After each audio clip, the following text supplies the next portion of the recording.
Hello दोस्तों, रोजगार केंद्र में आपका स्वागत है। आज हम लोग भारत में आए यूरोपीय आगमन पार्ट 4 वीडियो को देखेंगे। यदि आपने पार्ट 1 और पार्ट 2 और पार्ट 3 वीडियो नहीं देखा है तो मैंने डिस्क्रिप्शन बॉक्स में लिंक डाल दिया है, आप ज़रूर देख लेंगे। तो चलिए शुरू करते हैं। फ्रांसीसी दक्कन में शक्ति स्थापित करने में असफल रहे क्योंकि अंग्रेज की फ़ौज दक्कन में शक्तिशाली थी। Option A. नेक्स्ट। कर्नाटक युद्ध किनके बीच हुआ था? कर्नाटक का युद्ध अंग्रेजों और फ्रांसीसियों के बीच हुआ था। Option D. नेक्स्ट। प्रथम कर्नाटक युद्ध के बाद किसको डुप्ले द्वारा हैदराबाद में तैनात किया गया था? तो प्रथम कर्नाटक युद्ध के बाद हैदराबाद में बुस्सी को तैनात किया गया था। Option D. नेक्स्ट। नीचे दिए गए यूरोपियन युद्धों में से किसने भारतवर्ष में प्रथम कर्नाटक युद्ध भड़का दिया था? तो ऑस्ट्रिया में हुए उत्तराधिकारी के युद्ध के लिए प्रथम कर्नाटक युद्ध भारत में हुआ था। Option A. नेक्स्ट। कर्नाटक के नवाब पद के लिए फ्रांसीसियों ने किसकी सहायता की थी? तो कर्नाटक में नवाब के पद के लिए फ्रांसीसी चांदा साहब की सहायता किए थे। Option A. नेक्स्ट। प्रथम कर्नाटक युद्ध के संदर्भ में निम्नलिखित कथनों पर विचार कीजिए। यह 1946 में प्रारंभ और 1748 में समाप्त हुआ था। तो हाँ, ये 1746 में प्रारंभ और 48 में समाप्त हुआ था। कर्नाटक के नवाब अनवरुद्दीन ने इस युद्ध में अंग्रेज़ों की ओर दखलंदाजी की थी। तो सही है, अनवरुद्दीन ने अंग्रेज़ों की ओर दखलंदाजी की थी। चांदा साहब को बंदी बनाकर उन्हें फांसी दे दिया गया था? नहीं, उन्हें फांसी नहीं दिया गया था। युद्ध के उपरांत फ्रांसीसियों द्वारा मद्रास अंग्रेज़ों को वापस कर दिया गया। तो हाँ, उन्हें वापस कर दिया गया। तो यानी कि ऑप्शन कथन 3 गलत है, बाकी 1, 2 और 4 कथन सही हैं। आप ऑप्शन मिला लीजिएगा। ऑप्शन इसका हो जाएगा ऑप्शन सी, 1, 2 और 4। नेक्स्ट। ला बुर्दोने इस स्थान का गवर्नर था। तो ला बुर्दोने कहीं का गवर्नर नहीं था। Option D. नेक्स्ट। वांडीवास का युद्ध किन दो पक्षों के बीच लड़ा गया था? वांडीवास का युद्ध अंग्रेज़ों और फ्रांसीसियों के बीच 1760 में लड़ा गया था। इसमें फ्रांसीसियों की हार हुई थी। नेक्स्ट। वांडीवास का युद्ध 1760 में, तो यह अंग्रेज़ों और फ्रांसीसियों के बीच लड़ा गया, या तो ब्रिटिश एवं फ्रेंच के बीच लड़ा गया, जिसमें फ्रेंच की हार हुई थी। नेक्स्ट। वांडीवास का युद्ध में इंग्लिश सेना को हराया था। तो यह फ्रांसीसियों को हराया था। इंग्लिश सेना ने फ्रांसीसियों को 1760 में वांडीवास के युद्ध में हराया था। Option B. नेक्स्ट। निम्नलिखित में से किस युद्ध में अंग्रेज़ों ने फ्रांसीसियों को पूरी तरह परास्त कर दिया था? तो यह वांडीवास के युद्ध में फ्रांसीसियों को पूरी तरह पराजय की गया था। तब हुआ 1760 में। नेक्स्ट। भारत में आंग्ल फ्रेंच शत्रुता में निम्नलिखित में से कौन सी लड़ाई निर्णायक सिद्ध हुई? तो यह वांडीवास के युद्ध में ही हुई थी। एक ही क्वेश्चन को दोस्तों कितने तरीक़ों से पूछा जाता है, आप देख सकते हैं। नेक्स्ट।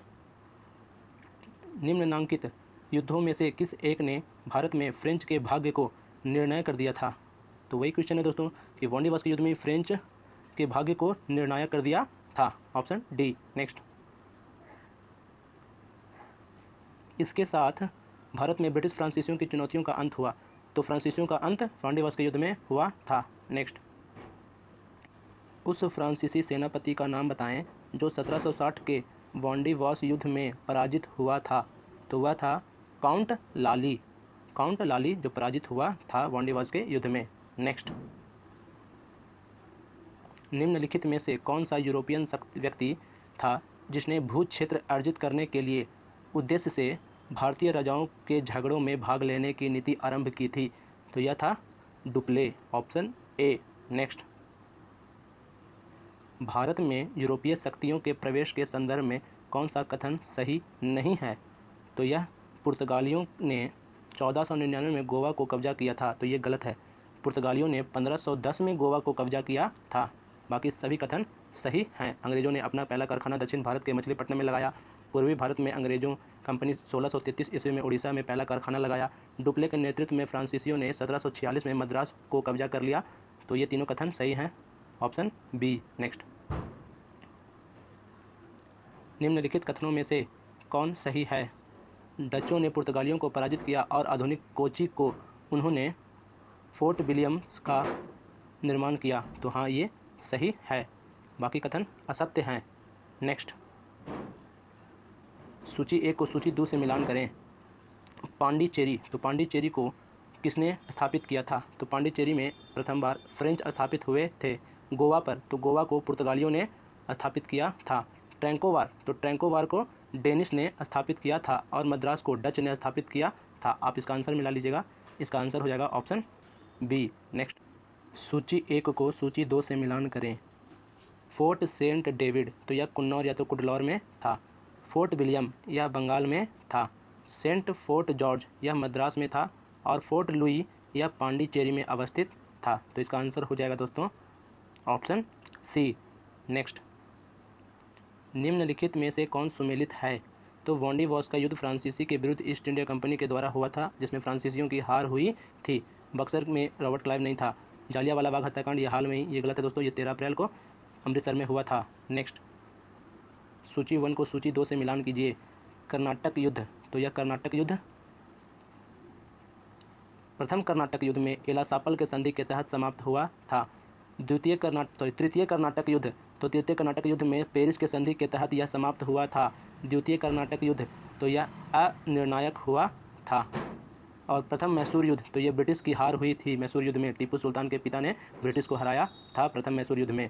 तो इसका आंसर हो जाएगा ऑप्शन सी। नेक्स्ट, निम्नलिखित यूरोपीय शक्तियों ने भारत में व्यापार समय समय पर प्रवेश किया। तो सर्वप्रथम प्रवेश करने वाला कौन था? तो आपको पता है, प्रथम प्रवेश करने वाला पुर्तगाली थे, उसके बाद डच आए, उसके बाद अंग्रेज आए और अंत में फ्रांसीसी आए थे। तो इसका हो जाएगा ऑप्शन ए। नेक्स्ट, सूची 1 को सूची 2 से मिलान कीजिए। पांडिचेरी, तो पांडिचेरी में पुर्तगालियों पांडिचेरी में फ्रेंच ने बसाया था। गोवा को पुर्तगालियों ने बसाया था। ट्रैंकोवार, तो ट्रैंकोवार को डेनिश ने बसाया था और मद्रास को डच ने बसाया था। ऑप्शन इसका हो जाएगा दोस्तों ऑप्शन बी। नेक्स्ट, फ्रांसीसी क्रांति किस वर्ष हुई थी? फ्रांसीसी क्रांति 1779 में हुई थी। 1789 में हुई थी। Option C. नेक्स्ट, असम में सर्वप्रथम चाय कंपनी की स्थापना कब की गई थी? तो असम में चाय की प्रथम कंपनी 1839 में स्थापना की गई थी। Option C. नेक्स्ट, 18वीं शताब्दी के अंत तक भारत में किस भाग में यूरोपीय ईसाई मिशन रिज अधिक सक्रिय था? तो यह बंगाल और असम में सबसे अधिक सक्रिय था। Option B. धन्यवाद दोस्तों।